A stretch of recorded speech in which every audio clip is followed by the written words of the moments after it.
Pearl of Africa Radio. Lero lijuweze emyaka 5 wane waffe Kampala e Uganda.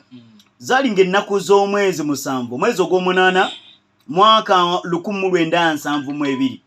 Era omukulembeze w'eggwanga erya Uganda Idd Amin Dada Salongo Alhaji yayisa ekiragiro eri abayindi bonna okwetooloola Uganda baamuke eggwanga lino.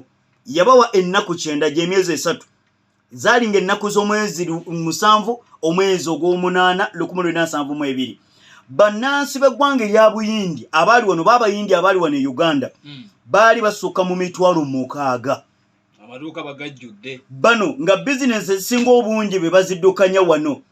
Munnange olunaku luno olwaleero ekiragiro kyagenda maaso n'okubanga kiyisibwa era yagamba ennaku ezo 9 oba emyezi 3 bateekeddwa okulabika nti bafuluma Uganda ob'ekitalo ekyo bajja kusanga akaseera akazibu. Nabwe ekyo yabagamba buli omwasi bumu ebyanguwa basobole okulabika nti bagenda. Nga agamba nti ebyenfuna by'eggwanga erya Uganda bikonzibye olw'abano bali wano bali mu kuyonka amata ga wano bali mu kukola kiti ABCD ensimbi bakola batwala waabwe. Idd Amin Dada n'aga nti kimunyweddeko kimala ekonomi y'eggwanga mugituulidde business abayindi ze baalimu batandika okulabika nti batubaga nti tukoze tutya era ezimu ezasingira ddala obungi bannayuganda abaddugavu be batandika okwongera okulabika nti mukwano gwange bazibeeramu era ogenda okukkakana. Ennaku ezo 9 bwe kyaggwako Amin byasuubiza era kiteeka mu nkola naye nga byonna bitandika leero ng'ennaku z'omwezi 7 omwezi ogw'omunaana 1972. Wali luddawa.